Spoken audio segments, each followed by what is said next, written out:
Uh, Ezra Levant is a human rights activist, author, and TV host. He's the founder of the Rebel Media, a Canadian right-wing news outlet, and is also the author of 2 best-selling books, Ethical Oil and Oil Sands and Shakedown. In 2014, Ezra was voted as the biggest name in Canadian broadcasting. He was also voted the talking head you'd most like to silence in a survey of Canada's Parliament Hill staff. So he must be doing something right. I'm on his show all the time. This time I thought I'd have him on and talk about Tommy Robinson. Here is Ezra Levant. Ezra Levant, thanks very much for coming on. I appreciate it. My pleasure. So you've just gotten back from England on this Tommy Robinson case. Before we start talking about it, explain exactly what this case is about. Sure. Tommy Robinson is a colorful character. He is a citizen journalist who came up from the sort of football, soccer, hooligan world. So he's you know, the fancy classes in the UK would look down on him as some ruffian. But he's actually the only journalist in the entire UK with the courage to talk about the tough issues. And in that country, open borders, mass Muslim migration, and a particular phenomenon called Muslim rape gangs exists. And everyone's afraid to talk about it because it's so politically correct. But just here's a quick anecdote. There's a city of 250,000 people called Rotherham. So it's not a big city. But over the course of a few years, 1,400 white indigenous British girls were systematically extorted and raped by a Pakistani Muslim rape gang. 1,400 girls in a city of 250,000 people. This was known very soon. Doctors, social workers, police detected this quickly, but there was a conspiracy of silence by what Daniel Pipes calls the 5P professionals: the police, the prosecutors, the politicians, the press, the professors, because everyone was so afraid of being called racist. So here's an example. One mom dragged her underage daughter out of one of these rape rooms to the police and said, "Help my daughter."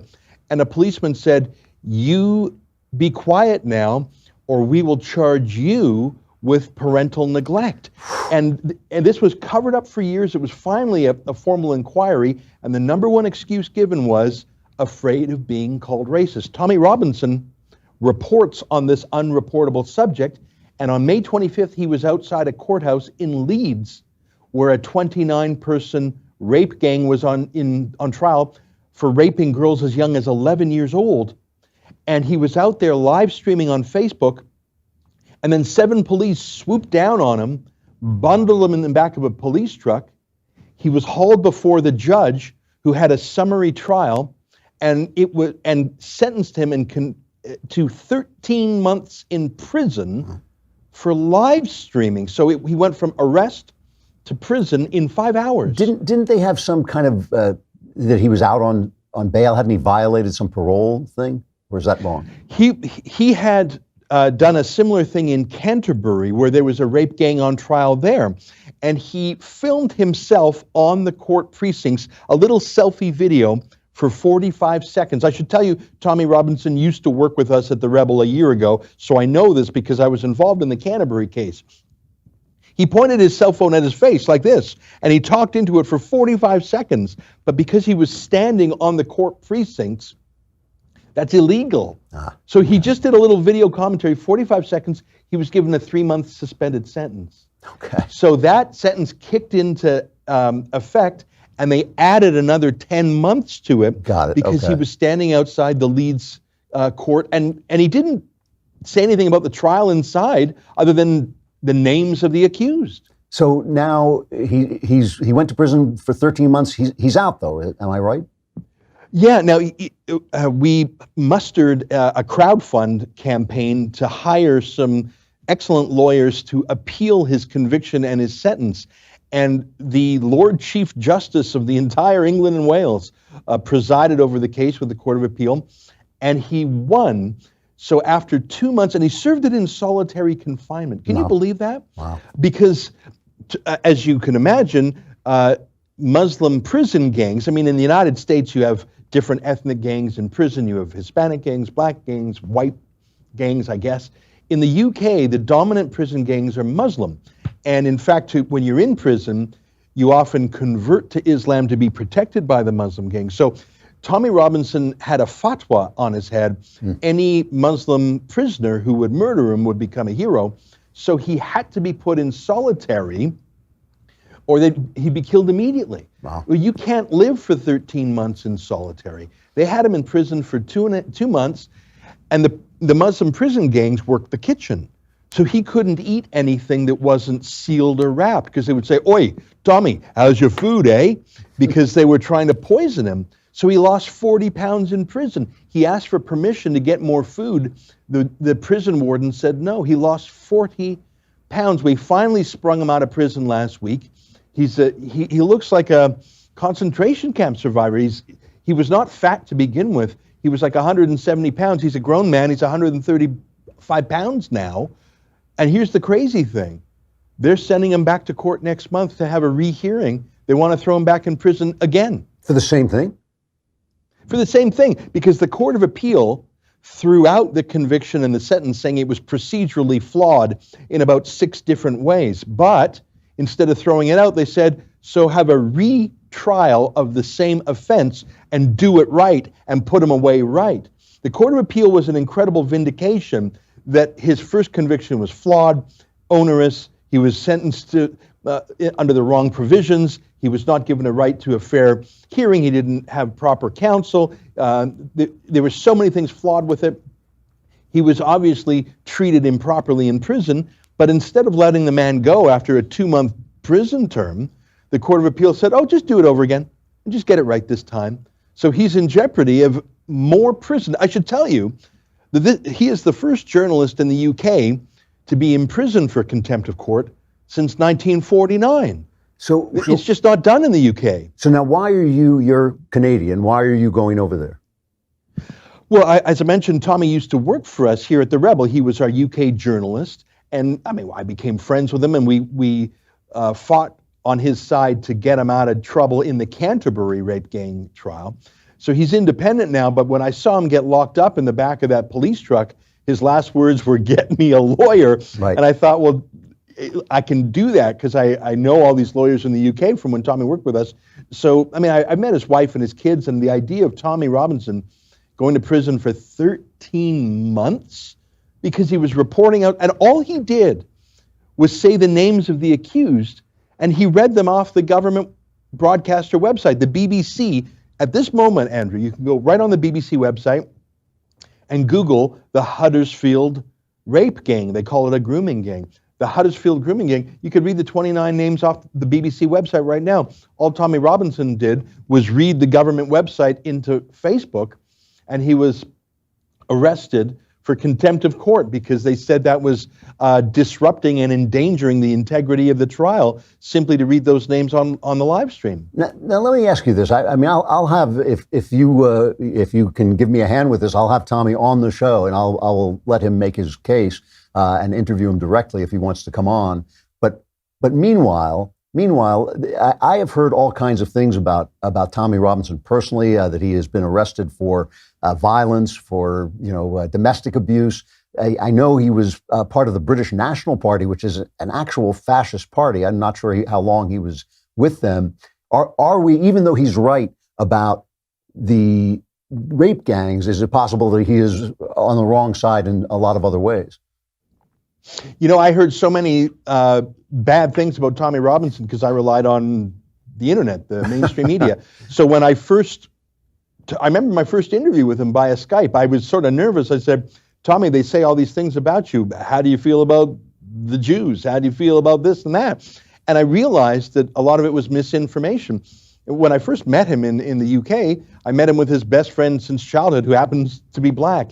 His key allies are Sikh, because Muslim rape gangs, they attack British girls and Sikh girls, oddly enough.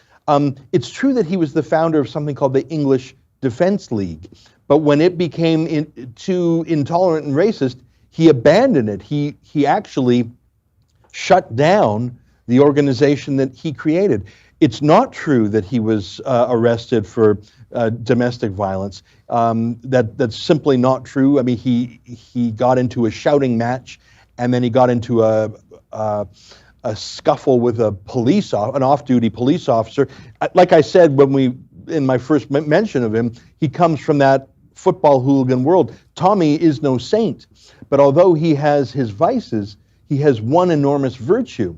He's willing to speak truth where the rest of the media and the 5P professionals in the UK are silent. Tommy Robinson is not the gentlest of souls, but he has one characteristic of stubbornness that is so necessary to smash the information cartel there. Let me give you a little anecdote. You know Piers Morgan, you know who I'm talking about. He hosts a show called Good Morning Britain, just like Good Morning America. When he invited Tommy Robinson on to debate Islamic rape gangs and the Quran. That was the highest rated show in Good Morning Britain's history. Now, why is that? Because Tommy was very articulate. And he talked about, he's published an annotated Quran. It went to #1 on the British bestseller list. And so he's not just a yob. He's very articulate. He has another best-selling book called Enemy of the State that talks about how the police decided that Tommy Robinson was an easier problem to solve than the Islamification of the UK. Oh, don't get me wrong. I'm not saying he's the gentlest man you'll ever meet, but sometimes our free speech champions, we have to take them as we find them. He's not perfect, but they're going, just like they're going after Alex Jones in the United States, and he's difficult sometimes for people to abide. Well, that's the point. They go after the low-hanging fruit, and then it's Alex Jones today, it's Breitbart tomorrow, it's Ben Shapiro the day after that. Sure. It's Tommy Robinson today, and then maybe it's a more mainstream newspaper the day after that. I don't feel comfortable with the United Kingdom, the mother of so much liberty, putting a journalist in prison because he was saying the names of 29 accused rapists outside of court. Let's talk about the bigger issue for a minute here. Obviously, this wave of immigrants that has come on has created a tremendous problem. Obviously, too, there is something truly, truly wrong with a society that lets its children be raped because they don't want to be accused of racism. Something has gone desperately wrong with that kind of society, no question about it. And I know that Canada has problems with free speech too now, where they don't want people, they actually have committees that can stop you and penalize you for saying things that are outside of the leftist realm of approval. Let me ask you this. Is there a way forward with this incredible Muslim influx? Is there a way that these people can be taken in and assimilated and adapted, or do you feel that it is just impossible? Do you feel that Islam and the West can't live together? Well, the problem is most politicians, when you ask them that question, will focus on the easy answer, which is security. They'll say, oh, we do a background check. We check for terrorism and things like that. That's not a sufficient answer, because I think that while when there is mass Muslim immigration, terrorism does follow, that's not the real threat to our society. The odds of being the victim of an actual terrorist attack are extremely low. Yeah. But the odds of a cultural move towards Sharia law, the ending the separation of mosque and state, bringing in gender apartheid. In Canada, it's ubiquitous public swimming pools that have gender separation now, so Muslim women can swim without those haram white men there. So it's that, the threat of that cannot be detected with some background check. You can't type someone's name into a computer and then say, oh, this person will undermine the separation of mosque and state, the equality of men and women. This person doesn't like Jews or Hindus or Christians for that matter. Those things you have to test with a values test. And that's when you get into that queasy, oh, I don't want to be racist moment that we saw in Rotherham. Here's the thing about Islam. There are wonderful people from that world who love our Western values. Salman Rushdie is the most obvious example. But what we are not doing is we're not separating the wolves from the lambs.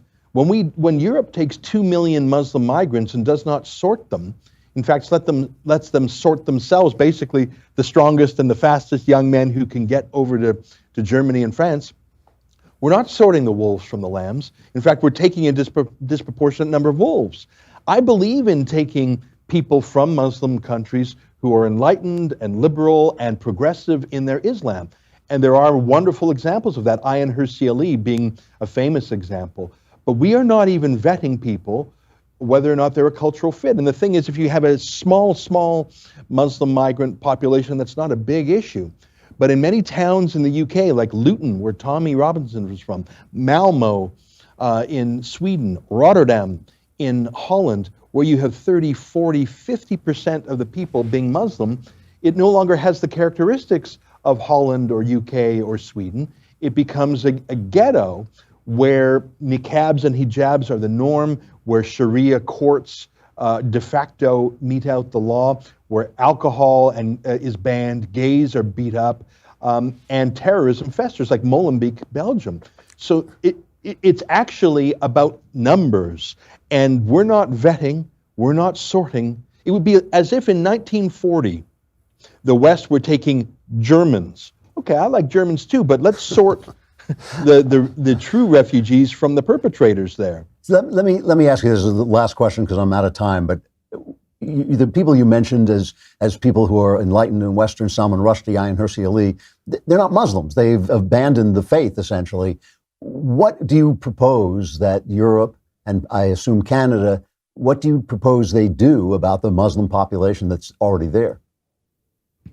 Well, I think the first rule of holes is when you're in one, stop digging. I think you just can't have I think we have to vet for cultural fit. It's not just language. I mean, you need to know the language. Many don't. You need some job skills. Many don't. But you need cultural skills. How do you feel about women being uncovered? How do you feel about women? We have mass Syrian migrants that Justin Trudeau, our prime minister, brought over. They don't do well when a female teacher in high school says, sit down. They slap back physically. That is a cultural fit question. And we just don't have an obligation to bring over people who will change our core cultural values. I think it's so tough. In Rotherham, this was such a tricky question. They literally allowed an entire generation of girls to be raped, and not just once, but repeatedly and endlessly for years, rather than being called racist. Yeah. They prefer rapist to racist. That will kill us all. That is an atrocity. Ezra Levant, Rebel Media, thank you so much for coming on. We'll talk again, and if Tommy wants to come on, I would love to talk to him directly. I'll let him know. Thank you, Andrew. Thanks a lot, Ezra.